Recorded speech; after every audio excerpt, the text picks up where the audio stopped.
Sya'ban itu malam penentuan nasib. Nih penting banget gak tuh? Penting banget nih, Bu. Malam penentuan nasib. Kita nggak tahu nih kan nasib kita ke depan nih kayak gimana. Ada apa aja di depan kita nggak paham. La tadri nafsun madza taksibu gada, kata Allah dalam Al-Qur'an. Wa ma tadri nafsun bi ayyi ardin tamut. Seseorang nggak pernah tahu apa yang akan dikerjakannya esok hari. Kita cuma bisa merencanakan. Akan tetapi Allah jualah yang menentukan. Jadi teman-teman sekalian, kita bisa rencanain doang, tapi yang sejatinya apa yang akan kita kerjakan esok hari kita nggak pernah tahu. Apa yang akan terjadi esok hari kita nggak pernah tahu. Kita nggak tahu, orang tua kita nggak tahu, anak kita nggak tahu, suami kita nggak tahu, pemerintah nggak tahu apa yang akan terjadi esok hari. Yang tahu siapa? Allah Subhanahu wa Ta'ala. Karenanya kita mesti minta benar-benar sama Allah Subhanahu wa Ta'ala urusan nasib ini. Jadikan nasib kami bagus ya Allah. Jadikan nasib kami baik ya Allah. Saya ingat dulu kalau saya minta doa sama Hubabah Bahiyah. Hubabah Bahiyah itu salah satu perempuan solehah, Bu. Salah satu wali min auliyaillah. Seorang waliyah ya, Bu ya, wali perempuan. Dengan segala kemuliaan-kemuliaan yang beliau punya. Alhamdulillah saya dekat dengan beliau. Alhamdulillah Allah karuniakan. Ibu-ibu sekalian, saya kalau minta doa sama beliau, beliau doain saya itu satu doa. Asa nasibik zain Halimah. Asa nasibik zain. Beliau bilang mudah-mudahan nasib kamu bagus nak. Semoga nasib kamu bagus. Saya dulu suka mikir gitu. Emang kenapa ya menasib gitu? Sudah saya ingat-ingat, abah saya dulu juga bilang yang sama. Kata abah saya, nak orang hidup tuh yang penting nasib. Orang cakep, nasibnya bagus, nggak enak hidupnya. Betul, Bu? Orang cakep aja, kalau nasibnya nggak bagus, nggak enak loh hidupnya. Apalagi orang jelek. Orang kaya, kalau nasibnya nggak bagus, hidupnya nggak enak loh, Bu. Apalagi orang. Maksud saya tuh nasib itu nggak terkait sama rupa, nggak terkait sama harta. Kalau orang tuh sama Allah dikasih nasibnya bagus, enak aja hidupnya. Biar kata dia nggak seberapa dikasih apa-apa, tapi kalau nasibnya bagus tuh udah enak aja hidupnya. Punya harta cukup, Ibu ya? Mau pergi pengajian ada, kan begitu? Mau buat sedekah ada, mau ikutan nyumbang acara ada, kan begitu ya? Kepengen umroh ada, pengen haji ada juga, wah tuh. Itu namanya rezeki yang berkah, namanya nasib hartanya adalah harta yang bagus. Nah, kita minta kayak begitu tuh sama Allah Subhanahu wa Ta'ala. Makanya di malam nisfu Sya'ban, nanti ibu-ibu sekalian jangan lupa amalin nih bacaannya. Yang diajarkan, yang dilakukan oleh para guru-guru kita. Kabarnya ini diajarkan dari Nabi Muhammad. Sebab para sahabat ngamalin, para tabi'in ngamalin, para ulama-ulama sepanjang zaman ngamalin, Bu. Saya belajar dulu di Indonesia 8 tahun sebelum saya lanjutkan ke luar negeri. Nah itu ibu-ibu sekalian, semua tuh ulama-ulama Jawa Barat, Jawa Tengah, Jawa Timur ngajarin sama semua dah malam nisfu Sya'ban baca Yasin 3 kali. Udah ibu ikutan ulama aja daripada ikutan yang gak jelas tuh, Bu. Baca Yasin malam nisfu Sya'ban bid'ah. Bid'ah tuh gimana? Bid'ah tuh dolalah. Kullu bid'atin dolalah. Semua bid'ah adalah sesat. Wa kullu dolalatin finnar. Semua kesesatan membawa neraka. Maksud kamu orang baca Yasin masuk neraka gitu? Lah ini kan rada enggak enak dipikir ya. Rada enggak pas gitu otak kita mikirnya. Jadi maksud kamu orang baca Yasin malam nisfu Sya'ban sesat. Terus kalau sesat masuk neraka. Berapa banyak orang-orang di mana-mana baca kalau malam nisfu Sya'ban Yasin 3 kali.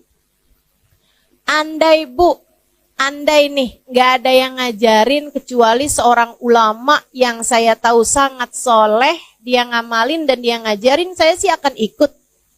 Ibu betul nggak gitu? Misalnya ini ibu nggak ada yang ngajarin nih, tapi saya ngajarin ibu-ibu, Bu, nanti malam Jumat ibu baca sholawatan ini dah, enak Bu. Saya tuh kalau habis baca sholawatan ini tuh saya doa minta sama Allah tuh doa saya diijabah gitu, hati jadi lebih tenang. Ibu amalin apa nggak? Amalin. Nah diajarin sama satu orang saya aja, asal ibu tahu saya punya sanad ilmu. Maksudnya saya punya kapasitas ilmu untuk mengajarkan itu. Ibu akan amalkan. Apalagi Bu yang ngajarin ulama banyak banget dah. Dari di Indonesia sampai ke luar negeri. Dan Nabi Muhammad telah mengatakan, lan tajtami' ummati ala dhalalah. Umatku ini gak akan pernah sepakat dalam kesesatan. Nabi itu yang bilang, umat saya gak bakalan sepakat dalam kesesatan tuh gak ada ceritanya. Nah ini menurut saya baca Yasin 3 kali di malam nisfu Sya'ban itu adalah sesuatu yang disepakati oleh umat. Bukan hanya di Indonesia. Jadi kalau ada yang bilang, itu tuh budayanya orang Indonesia, mainnya kurang jauh. Mainnya kurang jauh tuh Bu tuh. Suruh pergi tuh ke Yaman, suruh pergi tuh Habib Zain bin Smith di Madinah ngajarin, ibu ya, suruh pergi tuh Sayyid Maliki di Mekah ngajarin, ulama-ulama ngamalin, ibu-ibu sekalian suruh pergi ke Syekh Ramadan Al-Buti, ya bu ya, di Syria ngajarin, pergi tuh ke Mesir diajarin, semua pada ngamalin kok. Nah kamu nggak ngamalin ya ikutan siapa gitu kan? Nah insya Allah bisa kita amalin ibu ya. Apalagi menyangkut urusan sama nasib. Innallaha yatajalla fi lailatin nisf min Sya'ban fayaghfir illal musyrik wal musyahin. Kata Nabi Muhammad alaihi salatu wassalam, Allah akan menunjukkan rahmat, menurunkan rahmat, anugerah kasih sayangnya pada malam nisfu Sya'ban. Dengannya, dengan kasih sayang tersebut, Allah memberi ampunan kepada hamba-hambanya yang mukmin, kecuali yang gak dapat ampunan siapa? Al-musyrik, orang yang menyembah selain Allah, wal musyahin, dan orang yang hatinya terdapat kebencian terhadap, dendam terhadap salah satu dari hamba Allah yang beriman. Nih, kasihan nih, 2 orang tersebut nih gak bisa dapat rahmatnya Allah Subhanahu wa taala pada malam nisfu Sya'ban. Semoga kita terhindar darinya insyaallah. Amin. Baca Yasin 3 kali. Yasin yang pertama diniatin biar apa Bu? Panjang umur dalam taat. Kalau minta panjang umur jangan asal panjang Bu. Ibu mau umur panjang di atas tempat tidur kagak bisa ngapa-ngapain? Gak mau. Ibu mau panjang umur buat banyakin daftar dosa? Gak mau. Kita minta sama Allah panjang umur fi khairin wa lutfin wa afiyah. Bitaatillah, dalam taat kepada Allah, fi khairin wa lutfin wa afiyah, dalam kebaikan, dalam keselamatan, dan dalam kesehatan. Insya Allah. Yasin yang kedua, ibu baca dengan niat urusan rizki, ibu ya. Biar lancar, biar berkah, biar manfaat. Dan ibu jangan salah Bu, rizki itu juga bukan hanya urusan uang, apalagi urusan makanan. Enggak sama sekali ibu ya. Rizki itu luas ibu-ibu sekalian. Karena manusia tuh punya 3 bagian nih. Ada badan, ada akal, ada hati. Semuanya ketiganya perlu rizki. Badan ibu perlu rizki. Buat makan, buat nutup aurat, buat tempat buat tidur, buat tempat buat bepergian. Kan gitu ibu ya? Maka yang namanya makanan, yang namanya sandang atau pakaian, yang namanya rumah, tempat tinggal, mau itu ngontrak, mau itu beli, mau itu nebeng. Ya Bu, semuanya sama aja, itu juga merupakan bagian dari rizki. Termasuk juga kendaraan, mau itu punya sendiri, mau itu nebeng sama teman, mau itu naik kendaraan umum, sama aja Bu.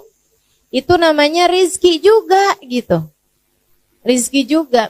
Ibu-ibu sekalian yang saya muliakan tuh rizkinya badan gitu ya.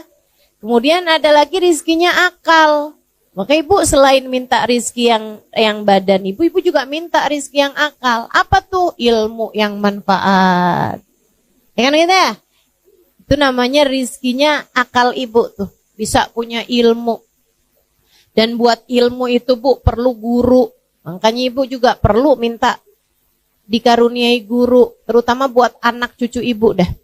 Kedepan nih waktunya kita nggak tahu zamannya akan jadi seperti apa. Maka ibu perlu membekali anak-anak cucu-cucu ibu dengan doa-doa. Doanya salah satunya adalah minta ya Allah, karuniakan untuk anak-anak cucu-cucuku ilmu yang bermanfaat dan guru yang memandu mereka menjalani kehidupan. Orang kalau ada gurunya insya Allah benar bu. Kalau nggak punya guru nih bisa ngeblangsak mana-mana ibu ya. Mama jangan baca doa nisfu Sya'ban mah. Itu bid'ah. Kamu taunya dari mana nak? Dari Google. Ini berguru sama Mbah Google. Bu ya. Berguru sama Syekh Yahoo nih. Berguru sama yang enggak ada ininya gitu. Sambungannya. Gitu kan. Nah itu masalahnya tuh. Mudah-mudahan dah semuanya. Pada dikaruniai guru yang soleh. Yang dapat membimbing jalan kehidupan kita. Insya kata Allah dalam Al-Quran, وَمَنْ يُضْلِلِ فَلَنْ تَجِدَ لَهُ وَلِيًّا مُرْشِدًا. Siapa yang disesatkan oleh Allah, Allah tidak akan memberikan padanya seorang guru pembimbing. Artinya, kalau kamu dikasih dalam hidupmu ada guru yang kamu dengarkan, guru yang kamu bisa ikuti cara hidupnya, guru yang bisa kamu ikuti pemikirannya, maka artinya kamu adalah orang yang dikehendaki baik oleh Allah, yang dikehendaki mendapatkan petunjuk dari Allah. Ibu ya, doain anak-anaknya, doain cucu-cucunya, biar semuanya berada di dalam jalan lurus sehingga otaknya, akalnya, pikirannya berada dalam jalan yang benar. Insya. Kemudian bu ada lagi nih. Rizkinya hati. Rizkinya hati. Banyak nih bu nih. Ibu punya keluarga yang soleh. Itu merupakan rizkinya hati bu. Betul apa enggak? Ibu kok punya anak gitu kan. Anak ibu bandel. Anak ibu gak bisa diomongin. Ibu pegel hati gak bu? Pegel hati ibu. Ya Allah sedih hati ibu. Makanya punya anak yang soleh-solehah. Itu merupakan rizki hati. Rizki hati nih bu, nih nilainya lebih tinggi daripada rizkinya badan bu. Bu, punya suami yang soleh, rezeki apa bukan? Rezeki, ibu ya. Rezeki. Punya suami yang soleh lebih baik daripada nggak punya suami. Tapi bu, punya suami yang megelin, mendingan kagak punya suami dah. Betul nggak? Betul nggak? Betul, jangan ya Allah kasih saya suami deh ya Allah, yang penting laki-laki dah. Enggak, ibu mesti punya standar gitu kan, yang soleh, bisa bawa kebaikan dunia akhirat. Rezeki tuh ibu-ibu sekalian, rezeki. Makanya minta tuh sama Allah rezekinya hati. Rezekinya hati tuh macam-macam ibu ya. Akhlak yang baik, itu juga rezekinya hati. Ya kan? Minta dikaruniai akhlak yang bagus, minta dikaruniai perilaku yang benar, minta dikaruniai kehidupan yang menyenangkan. Itu rizki hati tuh. Kita minta ke semua rizki ini dari Allah Subhanahu Wa Taala pada malam nisfu Sya'ban nanti. Ini saya sampaikan biar ibu-ibu nggak nyesel. Kalau ibu-ibu taunya nanti pas malam 17 Sya'ban udah lewat nisfu Sya'bannya, ya ampun.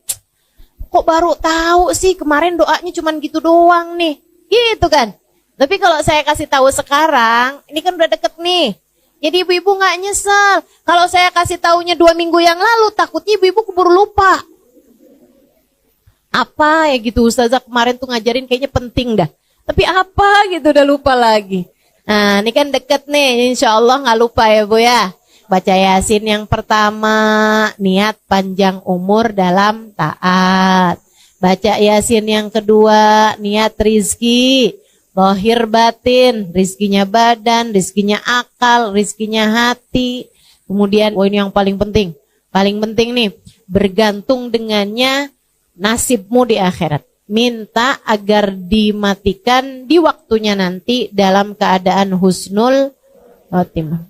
Karena kayak apapun senengnya hidupmu di dunia, nyandai orang hidupnya seneng banget nih di dunia, meskipun gak ada yang kayak begitu. Orang tuh yang namanya hidup tuh pasti aja ada enak, ada gak enaknya kan.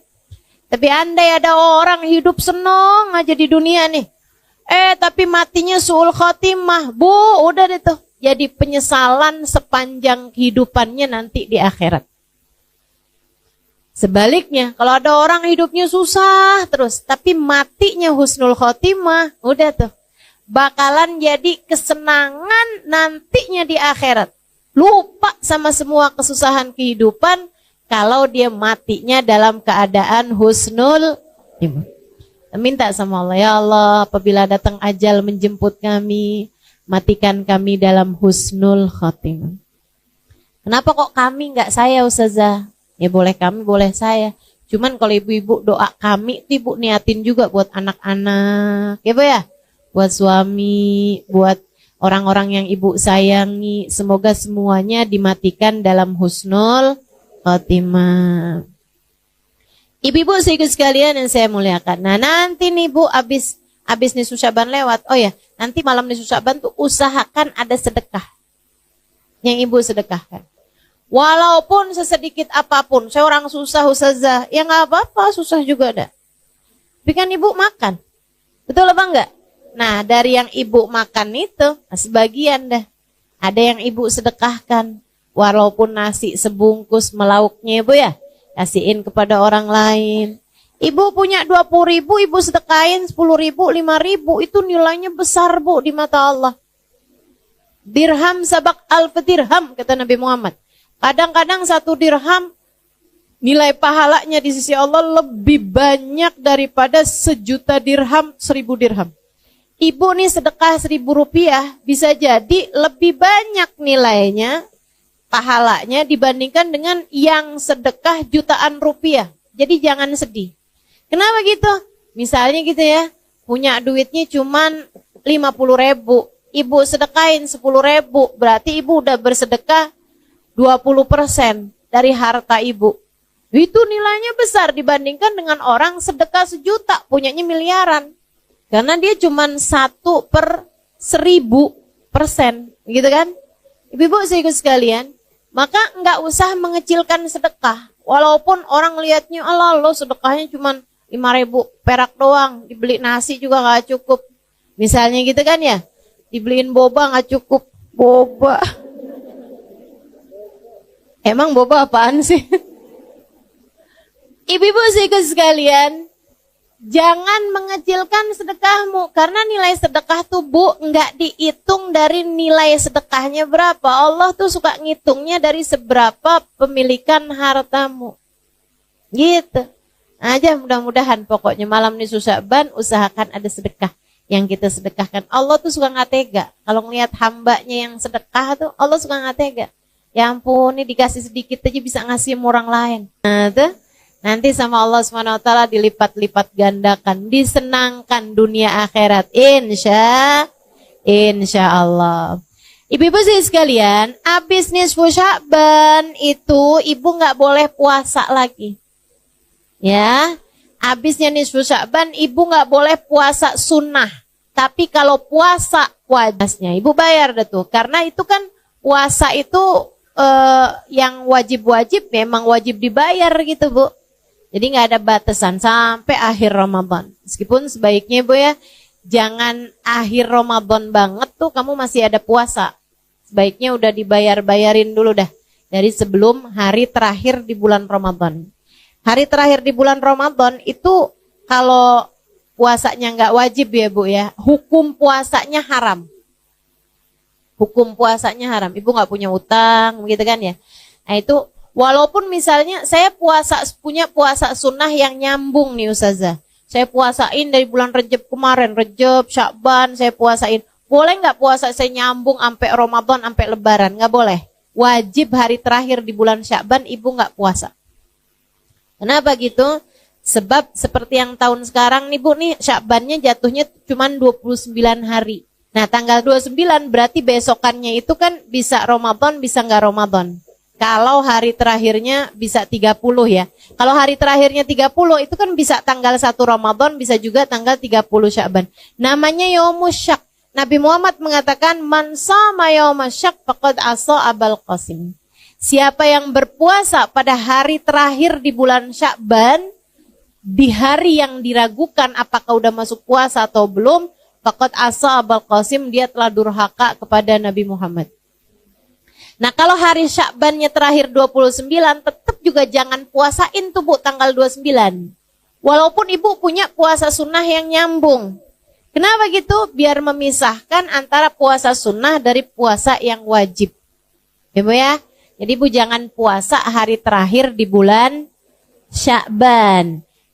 Itu untuk puasa yang sunnah. Tapi kalau untuk puasa yang wajib, emang utang puasanya masih banyak, tetap boleh tuh dipuasain meskipun tanggal 29 Syakban.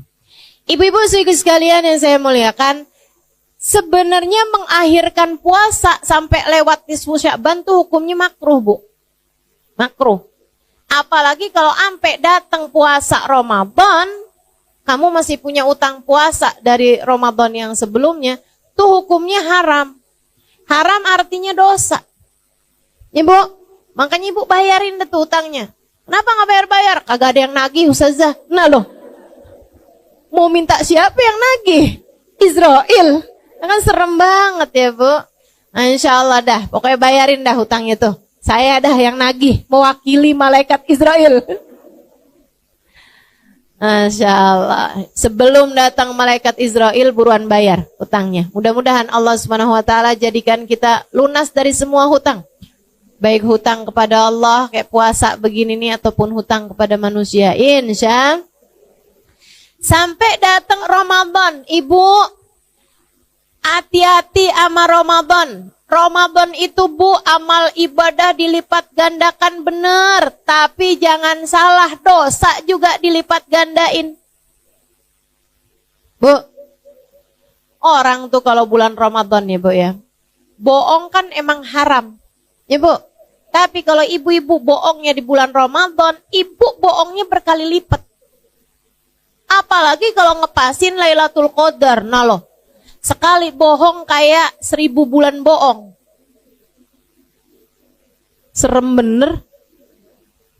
Berlipat ganda Bu. Karena katanya para ulama, semua waktu di mana amal ibadah berlipat ganda, kalau kita berbuat dosa juga berlipat ganda.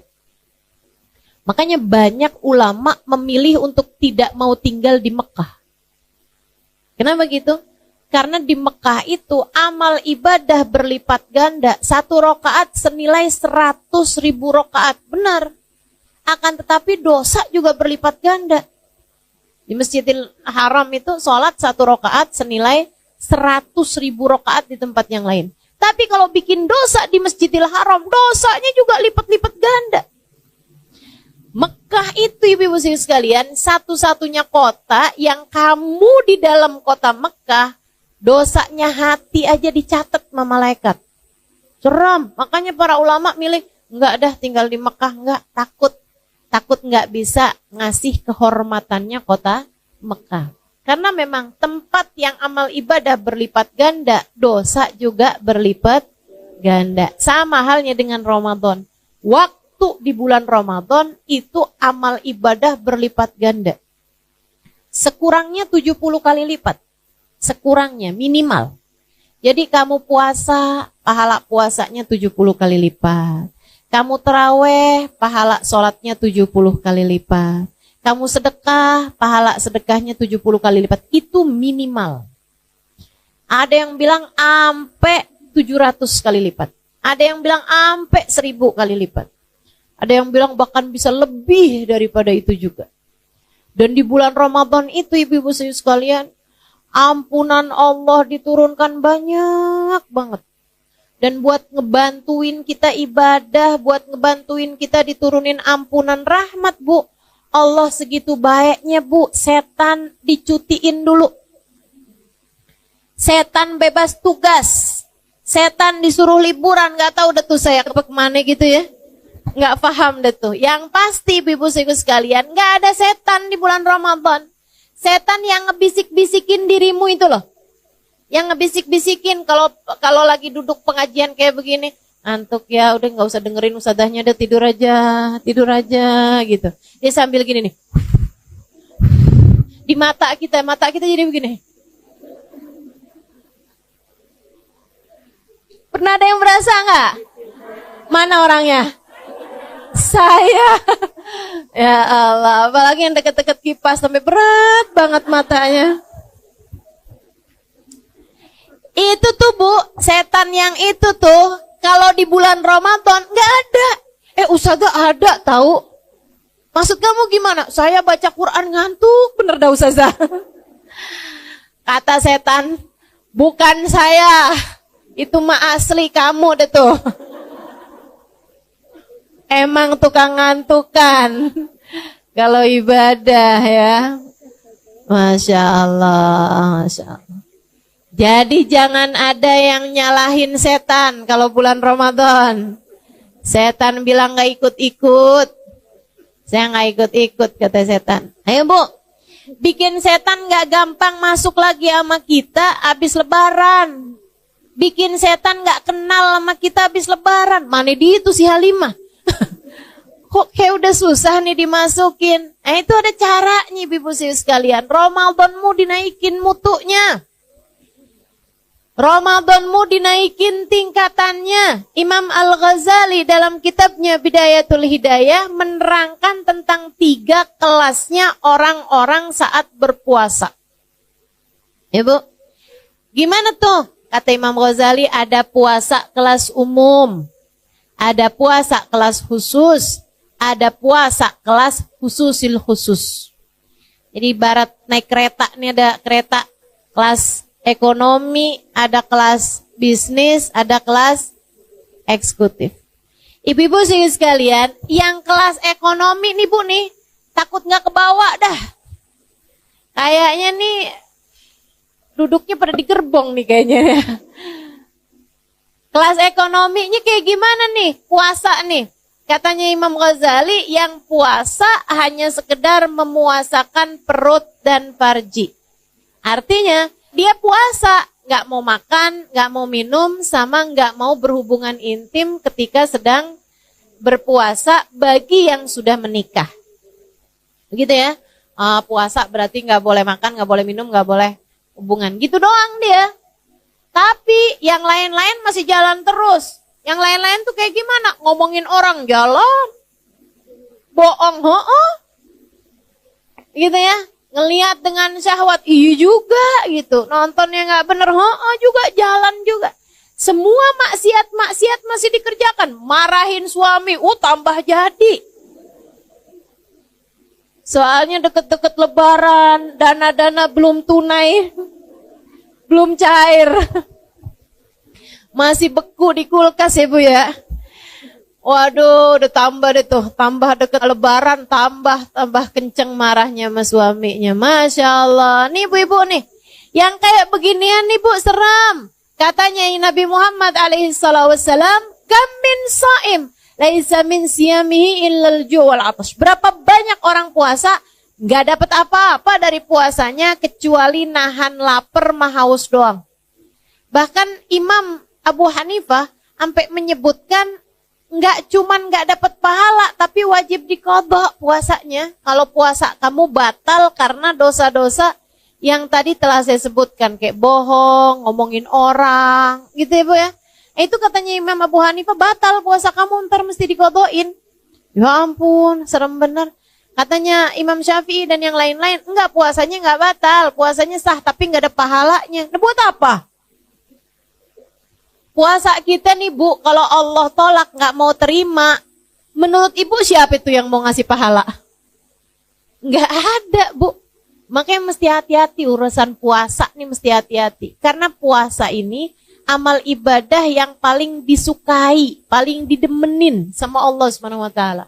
Allah tuh paling suka kalau ngelihat hamba-hambanya pada puasa. Allah tuh Bu, kalau kita udah masuk bulan suci Ramadan, Allah tuh banggain kita di hadapan para malaikat-malaikatnya. Kata Allah, liatin deh tuh hamba-hambaku tuh pada lemes-lemes, liatin deh tuh. Liatin hambaku tuh pada lapar, pada haus, kesianan gitu ya. Kata Allah, mereka nahan lapar, ninggalin makanannya meskipun mereka lapar. Mereka meninggalkan minumnya meskipun mereka haus. Kenapa? Untuk aku, kata Allah, fasaumuli wa ana ajzibih. Puasa mereka untukku, akulah sendiri yang akan memberikan balasannya. Ibu, saya dengar Bu ya, dari Sayyidil Habib Umar bin Hafid, malaikat raqib sama malaikat atid nih Bu nih, kalau nyatetin amal ibadah kita atau nyatetin dosa-dosa kita, sekalian dikasih nilai. Ya mereka udah punya hitung-hitungannya semua tuh Bu. Misalnya kita ya, sholat duhur, langsung tuh dikasih nilai sama malaikatnya. Kalau khusyuk sekian, kalau nggak khusyuk sekian. Kalau khusyuk rukuknya doang sekian gitu. Kalau khusyuk pas takbirnya doang sekian gitu kan. Kalau sambilan sholat sambil ngedengerin TV yang lagi kebuka ada sekian tuh. Kalau sambilan mikirin masakan yang mau dimasak sekian, ada hitungannya semua. Kalau kita berjamaah, makanya saya berusaha buat nggak ninggal sholat jamaah. Kenapa gitu? Orang kalau sholat berjamaah itu Bu, kadang-kadang biar kata nggak khusyuk, insya Allah Allah terima. Gitu. Makanya berusaha dah buat sholatnya berjamaah karena khusyuk itu susah. Betul nggak Bu? Susah Bu. Kita kadang khusyuk nih bagian depannya doang, belakangnya ngeblangkrak. Ya Allah, nyari kunci nggak ketemu begitu sholat, inget? Ada nggak yang kayak gitu? Sama berarti kita. Karena mengingat khusyuk itu nggak gampang, saya berusaha buat sholatnya berjamaah. Begitu kan? Kenapa gitu? Nggak gampang khusyuk tuh. Nah kalau berjamaah insya Allah dah. Insya Allah. Seapa-apanya insya Allah diterima sama Allah. Kata Allah, ijtama'u min ajli faqabiltu lijtimaihim. Mereka berkumpul karena aku terima sholat mereka sebab perkumpulan mereka. Nah ini malaikat nih Bu udah punya hitung-hitungannya semua. Termasuk Ibu hadir majelis kayak begini nih. Malaikat raqib Bu udah tahu hitung-hitungannya. Kalau khusyuk dengerin berapa pahalanya gitu. Kalau misalnya pikiran udah sambil ngeliatin jam nih kapan ya waktunya makan siang. Gitu kan? Itu ada hitung-hitungannya tuh Bu semuanya. Malaikat raqib udah tahu dah, nggak bakalan keliru, nggak bakalan kurang, nggak bakalan lebih, nggak bakalan kelebihan gitu. Semua ada hitung-hitungannya. Yang gerak-gerak mulu badannya. Masa orang nggak boleh gerak-gerak Ustazah? Boleh, cuman yang kayak yang sibuk aja sama HP-nya, antaran lihat belakang, antaran lihat ke depan gitu ya. Enggak khusyuk tuh kan namanya. Kata Nabi, lausakan qalbu hadza lasakanat jawarihuh. Kalau hati seseorang tenang, maka akan tenanglah anggota tubuhnya. Insya Allah. Ibu-ibu, semua malaikat tuh punya hitung-hitungannya amal ibadah kita, kecuali puasa. Kecuali puasa. Jadi kalau ibu puasa, itu malaikat cuma tulis Halimah puasa. Gitu misalnya. Gitu doang, udah. Siapa yang ngasih nilai? Allah langsung. Makanya bahaya nih. Puasa nih bahaya. Amal ibadah yang paling disukai Allah, tapi Allah kalau nggak demen ditolak aja sama Allah. Nggak ada tedeng aling-alingnya. Nggak ada pengacara yang ngebelainnya gitu. Puasa nih urusannya. Karena langsung sama Allah Subhanahu wa taala. Kalau malaikat tuh butuh masih banyak istighfarnya buat kita nih hamba-hambanya Allah. Malaikat itu. Masih kayak yang mau katanya Ibu ya, malaikat itu ada di kitabnya Imam Al-Haddad. Risalah Mu'awana ya kalau nggak salah ya. Itu katanya Imam Al-Haddad radhiyallahu ta'ala anhu warḍah, kalau kamu bikin kemaksiatan, itu malaikat atid nggak langsung nulis dosa kita. Nggak langsung nulis. Katanya malaikat raqib bilang kayak gini, Tid jangan dicatat dulu Tid. Siapa tahu habis gini dia taubat, tar dulu deh, tungguin. Gitu katanya Bu. Itu ada tuh, ada hadisnya, ada sanadnya Bu ya, ditulis tuh sama Imamul Haddad. Beneran ini. Kalau kita niat berbuat buruk, apalagi nggak ditulis sama dia. Baru niat doang tuh nggak ditulis. Tapi kalau niat kita berbuat kebaikan udah langsung ditulis. Kalau kita ngerjainnya ditulis dan diberi pahala minimal 10 kali lipat. Masya Allah. Tuh ibu-ibu sekalian. Jadi malaikat raqib sama malaikat atid tuh masih ada gitu. Masih ada yang jangan ditulis dulu deh, dosanya tar dulu. Siapa tahu dia taubat, tar dulu. Masih banyak rahmatnya orang. Ya kecuali kalau udah gemes kali ya. Maksiat mulu nih kerjaannya, langsung tulis. Wallahu a'lam deh tuh. Tapi yang pasti ibu-ibu sekalian, malaikat raqib sama malaikat atid masih banyak rahmatnya gitu. Masih kayak yang saya ngelihatnya kayak masih ada jiwa pengacara mau membela kliennya nih Bu nih. Tapi kalau urusan puasa, malaikat pun angkat tangan, Allah sendiri yang akan menuliskan balasannya.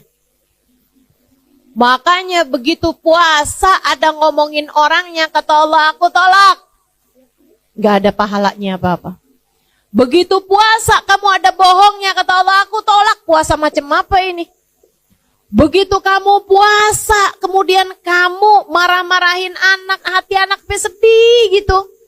Allah bilang, kenapa dia berbuat begitu kepada hambaku? Aku tolak puasanya. Kamu mau ngomong apa? Ibu-ibu saudaraku sekalian yang saya muliakan, Nabi Muhammad tuh Bu benar-benar minta kita jagain puasa. Benar-benar minta kita jagain puasa, terutamanya yaitu ya, puasa kita itu jadi puasa yang enggak umum, kita naikin menjadi puasa yang khusus dengan memuasakan anggota tubuh kita dari dosa. Terutamanya dosanya lisan yang paling banyak bikin pahala puasa tuh habis. Pahala puasa hilang, itu kebanyakan dari dosanya lisan. Makanya ibu-ibu sekalian, bulan puasa jagain lisan. Jagain lisan. Makanya kenapa kalau bulan puasa pengajian pada libur. Kenapa gitu? Maaf ya Bu ya. Memang juga karena sepanjang bulan, 11 bulan tuh anggap pelatihan kalau bulan puasa kayak waktu praktek gitu. Itu iya juga. Dan juga biar ibu-ibu lebih konsentrasi ibadah-ibadah kayak baca Quran dan lain sebagainya. Itu iya juga. Tapi juga Bu, karena kita nih perempuan-perempuan nih kalau udah kumpul-kumpul, mulut kita nih suka rada nyerempet gitu. Ya, yang nggak niat ngomongin orang aja nyerempet jadi ngomongin orang. Betul apa enggak? Apa kabar Bu? Baik, masih bagus nih. Ya kan ya? Kemarinan nggak kelihatan. Iya nih lagi ada masalah sama suami. Tuh. Yang satu demen curhat, yang satu kepo. Ya udah kan pas. Emang ada masalah apaan Bu? Iya gitu udah tuh ya. Gimana ya? Biar jadi kayak istri orang gitu. Emang selama ini istrinya siapa? Genderuwo gitu. Ya Allah. Ibu-ibu sekalian yang saya muliakan, pokoknya emang bulan Ramadan tuh Bu tuh, saran saya emang sebaiknya Bu, kalau bisa diusahain gak banyak ketemu orang tuh ahsan. Lebih baik. Kenapa gitu? Itu dia dah, udah ketemu orang banyak inian tuh akhirnya jadi nyerempet. Ini dah gitu. Bohong. Itu udah harus banget ditutup kamusnya. Jangan ada kebohongan di bulan Ramadan. Kalau habis tarawih gimana Ustazah? Ya sama aja. Bulan Ramadan tuh dosa dilipat gandain. Jangan sampai nih ada ibu-ibu nih tanyain sama suaminya, kamu lihat uang saya di saku baju yang kamu cuci nggak? Bang, nanyanya habis tarawih ntar gimana? Nggak gitu ya Bu. Pokoknya yang namanya bohong mah dosa gitu, mau siang mau malam. Dan kalau kamu bohongnya siang, yang ngebatalin pahalanya puasa. Jangan ngomongin orang, baik dari lisanmu atau dari jempolmu. Sekarang banyak nih orang ngomongin orang nggak pakai mulut lagi ya Bu ya. tapi pakai jempol. Ya Allah Bu, di pengajian ada tuh yang WhatsApp sama temennya.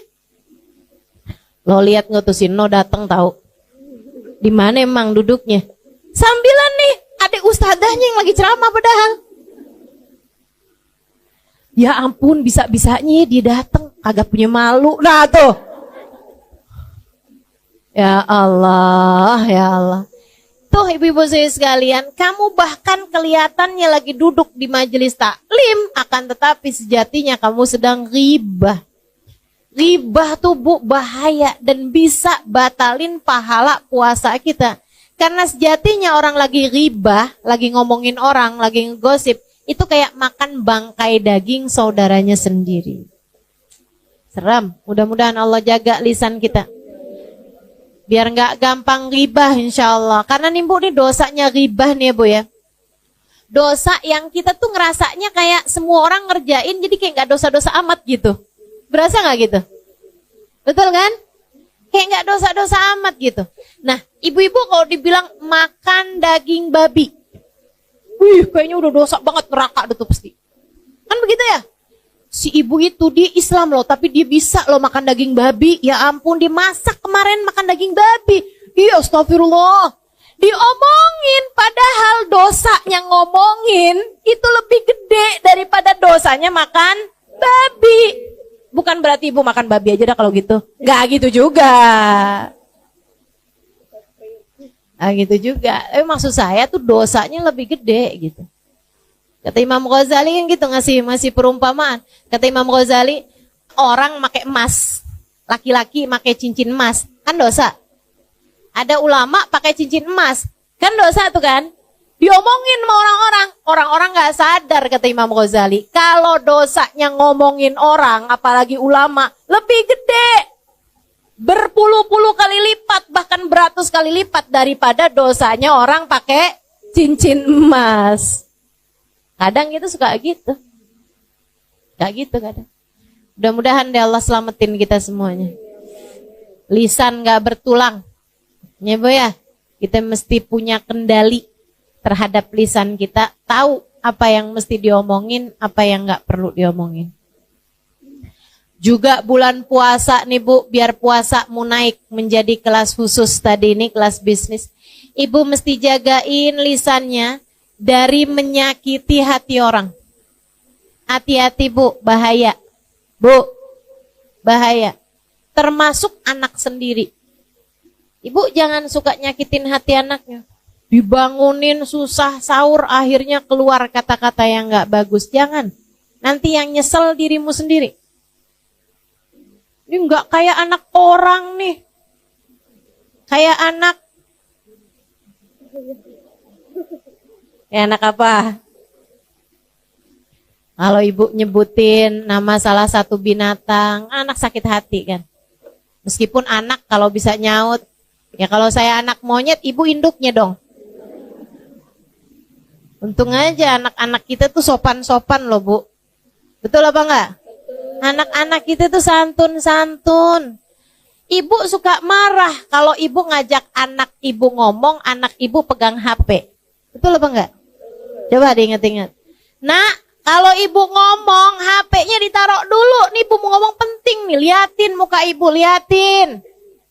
Saya ini ibumu loh nak, surga kamu tuh udah di bawah kaki saya. Ada yang suka gitu? Enggak ya? Enggak segitu dramanya ya? Ibu-ibu sekalian, kita marah kalau kita ngomong, anak kita pegang HP. Tapi betapa seringnya anak kita ngomong dan kita pegang HP, ngaku. Betul apa enggak? Dan alhamdulillah anak kita santun-santun. Saya nggak pernah lihat tuh yang anaknya ngomong kayak gini. Ibu, saya lagi ngomong ya Bu ya. Coba taruh HP-nya. Nggak pernah lihat saya. Nggak pernah lihat. Santun anak kita, Masya Allah. Maka ibu-ibu sedikit sekalian yang saya muliakan, jagain hati anakmu. Kalau kamu sendiri nggak pinter jaga hati anakmu, siapa lagi yang akan jaga hati dia?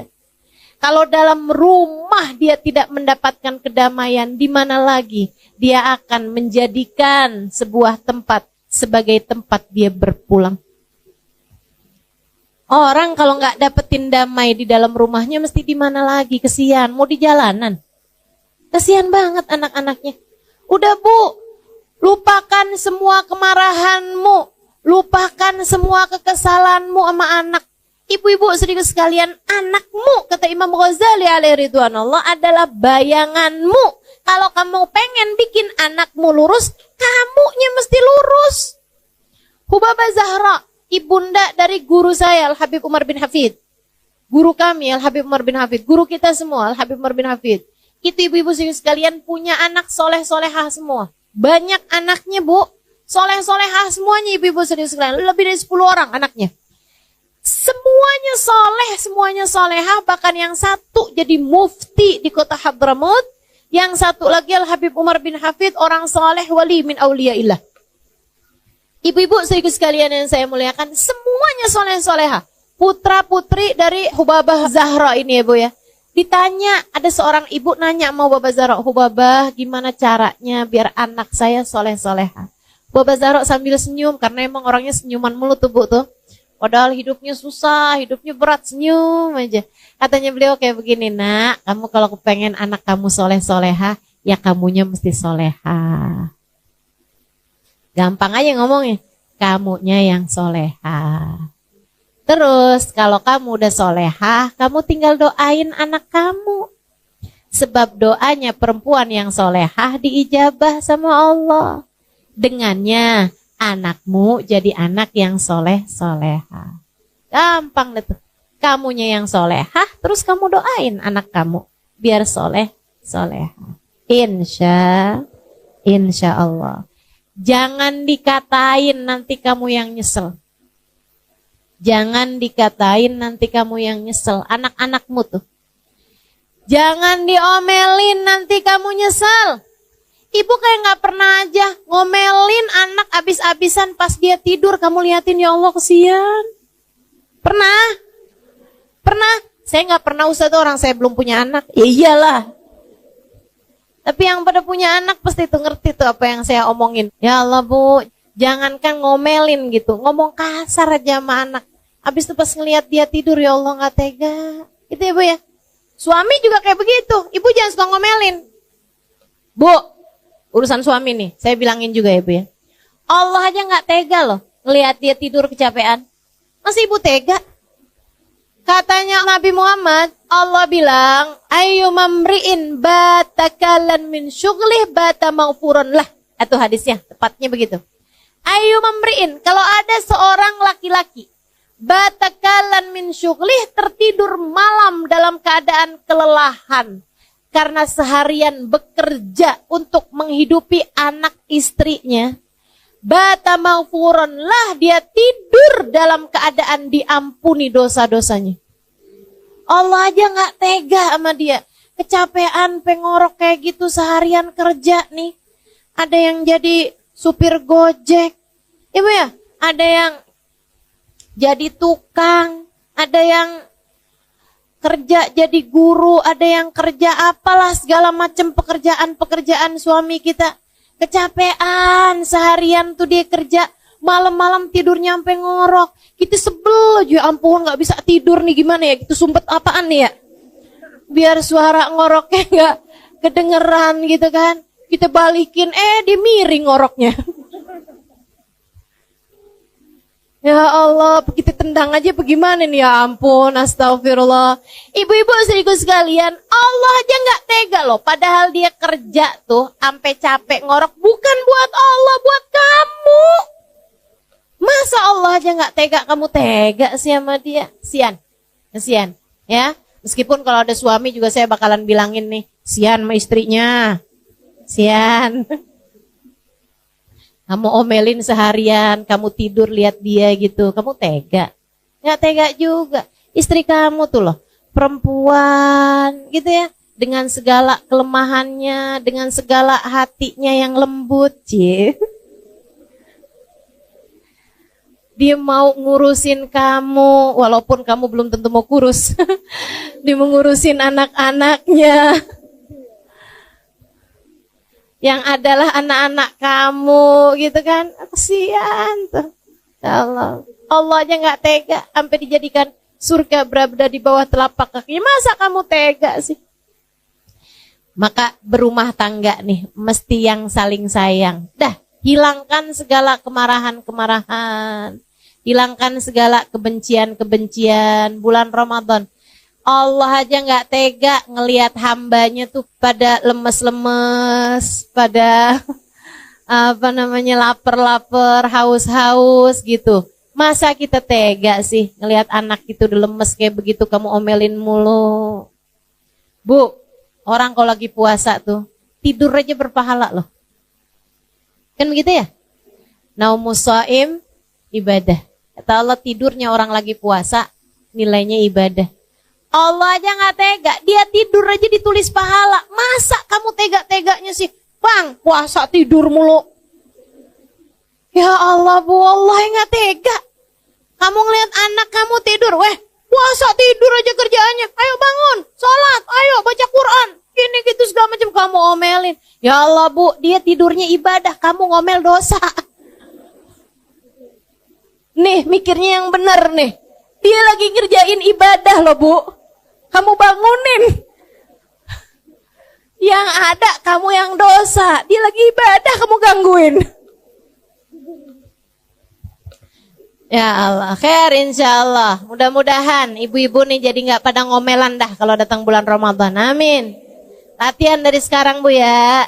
Udah, Bu, belajar buat ngelihat lucu-lucu dalam kehidupan. Gitu. Lihat suaminya ngomel, ibu lihatnya yang lucu aja dah. Ya ketawa aja liatin gitu. Ketawa, dia lagi marah kita ketawa gitu. Kamu ketawa kenapa sih? Abang lucu dah, Bang. Hidungnya kembang kempis, Bang. Mata abang tuh ntar nyipit, ntar ngeblalak, lucu dah, Bang.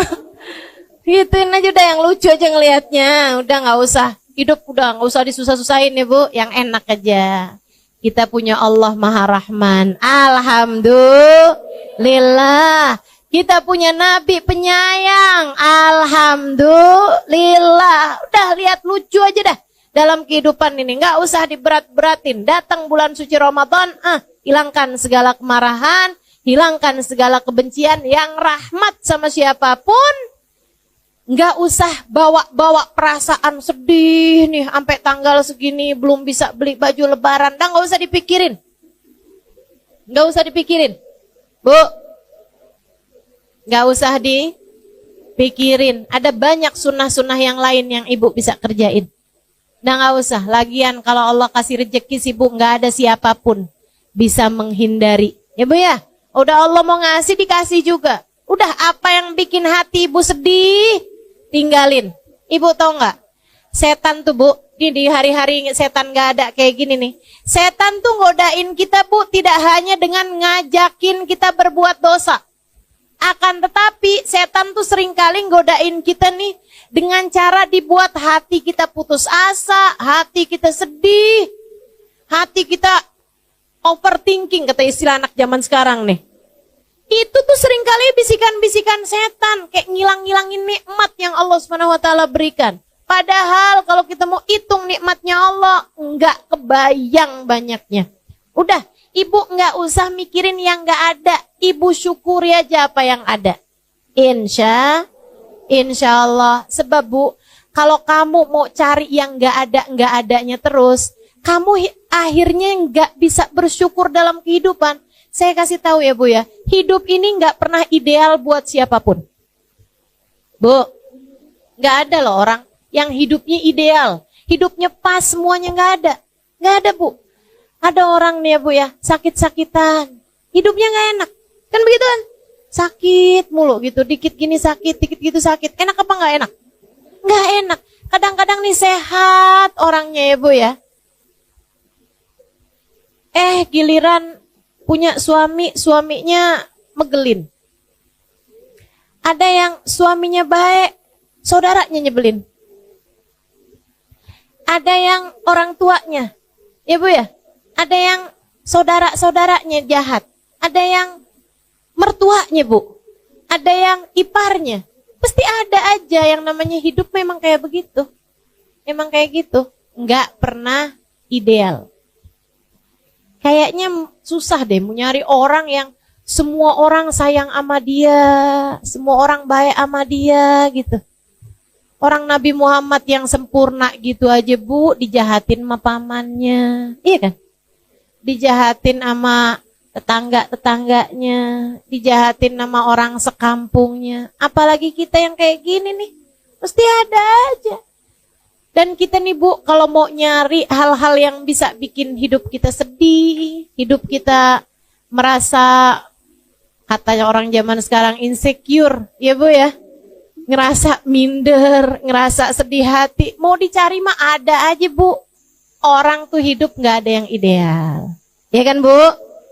Gak ada yang hidupnya udah pas tuh, hidup yang kayak begitu tuh, gak ada. Tapi hati bisa pas. Tapi hati bisa ideal. Manusia yang hatinya paling ideal, Nabi Muhammad SAW.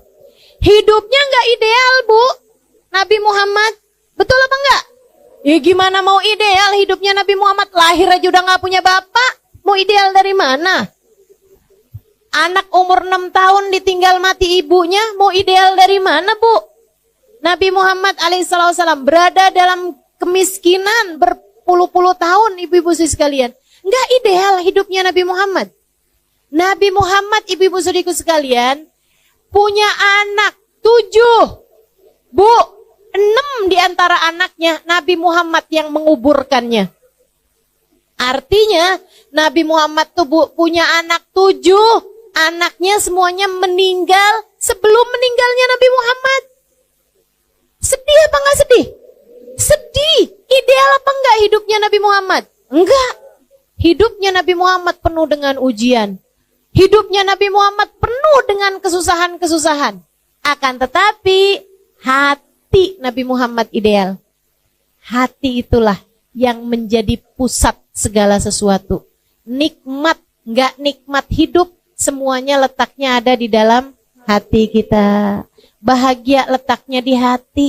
Makanya ibu-ibu saudariku sekalian, hidupmu pasti enggak ideal. Akan tetapi hatimu bisa menuju kepada ideal. Hidup enggak ada yang sempurna, tapi hati kita bisa menuju kepada kesempurnaan dengan cara menjadi hamba yang bersyukur. Suami kita kayak gimana? Alhamdulillah. Anu gitu ya Bu ya? Punya suami ganteng, alhamdulillah. Kagak usah nonton sinetron. Gak usah nonton drakor. Udah cakep dah suami saya, tontonin dia aja. Punya suami jelek, alhamdulillah. Gak susah jagainnya.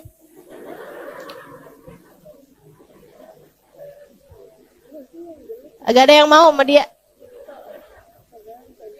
Jadi mutlak penuh.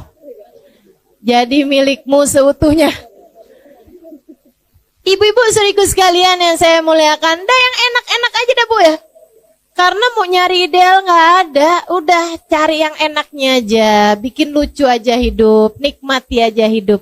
Mudah-mudahan kita bisa jadi orang-orang yang senantiasa bersyukur. Insya Allah, jagain puasanya, jagain anggota tubuhnya. Jangan biarin lisan ngomel mulu, jangan biarin lisan bohong, jangan biarin lisan ngomongin orang. Ibu ya, jangan biarin mata ngelihat kemaksiatan, jangan biarin kaki melangkah ke tempat-tempat yang ada dosa-dosanya. Jangan biarin tangan ngerjain hal-hal yang dilarang sama Allah. Puasamu jadi puasa yang khusus. Naik lagi. Wah, naik lagi kalau ini sih kata Imam Ghazali, ini puasa buat para wali, buat para nabi, buat hamba-hamba yang udah emang tingkatannya tinggi-tinggi dah tuh. Kelas yang eksekutif tadi tuh Bu. Ya udah kita sih yang penting puasa kita di kelas bisnis tadi tuh udah bagus gitu. Kita puasain anggota tubuh kita dari ngerjain dosa. Selama bulan Ramadan, jauhi segala perbuatan dosa, sebab dosanya jadi berlipat ganda. Lagi pula perbuatan dosa di bulan Ramadan, takutnya bikin Allah gak berkenan menerima puasa kita, akhirnya Ramadan kita jadi sia-sia. Puasa yang khusus yang kayak gimana lagi tuh Ustazah? Memuasakan seluruh waktu mereka hanya untuk Allah. Memuasakan seluruh anggota tubuh mereka hanya untuk Allah.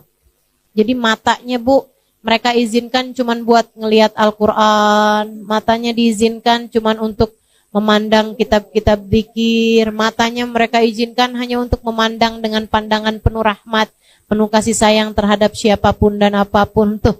Yang kayak beginian nih. Gitu ya Bu ya. Telinga mereka pakainya sepanjang Ramadan buat taat semuanya. Lisan pakainya antara buat berzikir, antara buat ngomong yang bagus-bagus, antara buat baca Al-Quran, antara buat sholawatan Nabi Muhammad tuh. Yang kayak beginian nih, ibadahnya ibadah eksklusif ya Bu ya. Kelas-kelas hamba-hamba Allah Subhanahu wa taala. Imam Asy-Syafi'i Bu, kalau bulan Ramadan hatam 60 kali hataman Quran. Siang 1 hataman, malam 1 hataman. Saya masih ketemu. Ada namanya Habib Abu Bakar. Habib Abu Bakar bin Umar Al-Haddar. Itu Bu, ketua atau munsibnya, kepala suku gitu ya, dari Al-Haddar di kota Tarim Hadramaut. Belum lama saya ada teleponan juga sama beliau karena putranya lagi datang ke Indonesia beberapa hari yang lalu. Itu ayahnya Bu, semua orang di kota Hadramaut di Tarim tahu bahwasanya beliau itu menghatamkan 1 kali hataman Quran tiap harinya. Tiap harinya. Dikiranya membaca 1 hataman Al-Quran. Dan itu semua orang tahu. Jadi istrinya, keluarganya udah tahu dah. Jam sekian sampai jam sekian ayah saya baca Al-Quran gak bisa diganggu gugat. Jam sekian sampai jam sekian ayah saya baca Al-Quran gak bisa diganggu gugat. Sehari hatam 1 kali hataman Quran. Sehataman Bu. Dari Fatihah ke An-Nas. Gak kayak kita dibalik. Dari An-Nas ke Al-Fatihah. Ini kan cepet ya Bu ya. Masya Allah. Ini dari Fatihah ke An-Nas Bu, 30 juz. Kita mah putus asa, gak bakalan bisa kita tiru dah.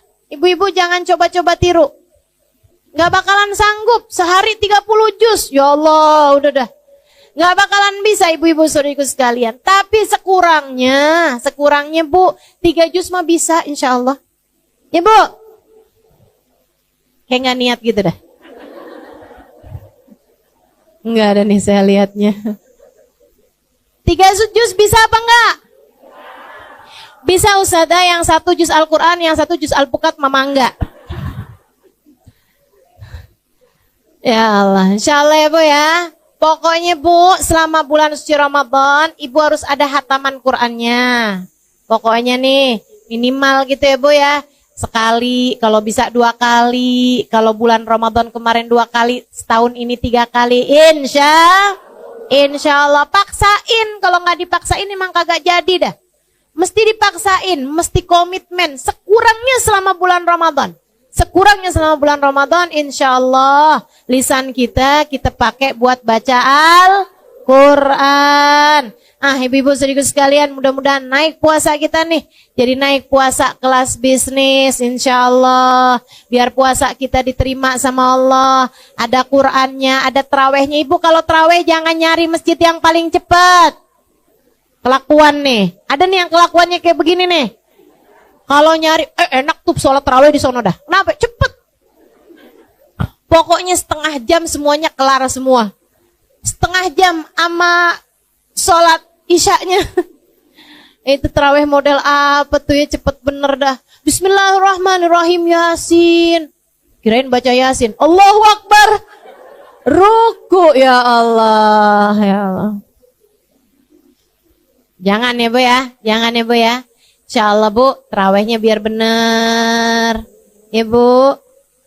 Dikirannya juga biar banyak. Dikiran Ramadan gini nih. Asyhadu an la ilaha illallah astaghfirullah nas'alukal jannata wa na'udzubika. Asyhadu an la ilaha illallah astaghfirullah nas'alukal jannata. Asyhadu an la ilaha illallah astaghfirullah nas'alukal jannata wa na'udzubika minan nar. Allahumma innaka afuwun tuhibbul afwa fa'fu anna. Allahumma innaka afuwun. Allahumma innaka afuwun tuhibbul afwa fa'fu anna ya karim. Tuh kita perbanyak. Insya Allah mudah-mudahan Allah terima semuanya. Allah mudahkan semuanya buat diamalkan insya Allah. Mudah-mudahan apa yang turun pada malam nisfu Syaban dan pada sepanjang bulan Ramadan nanti Allah tidak menghalangkan kita darinya insya Allah. Semoga saja di saat turun hujan ampunan kita semuanya terampuni dosa-dosanya. Ketika turun hujan rahmat kita menjadi hamba yang disayang Allah SWT. Ketika turun itkun minan nar, pembebasan dari api neraka, kita menjadi orang-orang yang telah dibebaskan Allah dari api neraka insyaallah. Mudah-mudahan Allah SWT menjadikan kita di bulan Ramadan semakin dekat dengan orang-orang saleh, semakin dekat dengan hamba paling saleh Nabi besar Muhammad sallallahu alaihi wasallam, karena kita mengikuti cara beliau menjalankan bulan suci Ramadan. Mudah-mudahan Allah Subhanahu wa taala menjadikan kita orang-orang yang dikaruniai umur yang berkah, nasib yang bagus, rizki yang halalan thayyiban mubarakan, ilmu yang bermanfaat, hati yang selalu bahagia. Allah karuniakan pada ujung akhir hidup kita kematian dalam husnul khatimah. Ala hadiniyah bikuniyatin salihah jami'ah syamilah la hadratin Nabi Muhammad sallallahu alaihi wasallam. Al-Fatihah. A'udzu billahi minasyaitonir rajim. Bismillahirrahmanirrahim. Alhamdulillahirabbil alamin arrahmanir rahim maliki yaumiddin. Ista'in ihdinas siratal mustaqim siratal ladzina an'amta 'alaihim ghairil maghdubi 'alaihim waladdallin amin. Teman-teman nanti malam nisfu ikutan barengan sama saya di rumah masing-masing. Ya, kita mau baca Yasin 3 kali, teman-teman bisa ngikutin, bisa buka YouTube, bisa buka Instagram, bisa buka TikTok, kita bacanya bareng-barengan sama orang se-Indonesia insyaallah ya. Mudah saya umumkan di mana-mana juga. Mudah-mudahan semua teman-teman pada bisa mengikutinya. Jumat malam, Kamis malam Jumat. Oke? Kamis malam Jumat semuanya langsung kumpul abisnya sholat maghrib. Kamu sholat maghrib masing-masing ya, maksudnya di rumah masing-masing. Kalau bisa kumpulin anak-anak, kumpulin keluarga, kemudian buka YouTube-nya, kita akan baca bareng-bareng. Bu, biar kita di rumah masing-masing kalau bacanya bareng-bareng, Allah lihatnya satu, Allah lihatnya satu. Allah lihatnya sebagai satu kesatuan. Kita tengada tangan, Allah lihatnya satu juga, diijabah satu, diijabah semua insya Allah. Diterima satu, diterima semua insya Allah. Amin ya rabbal alamin.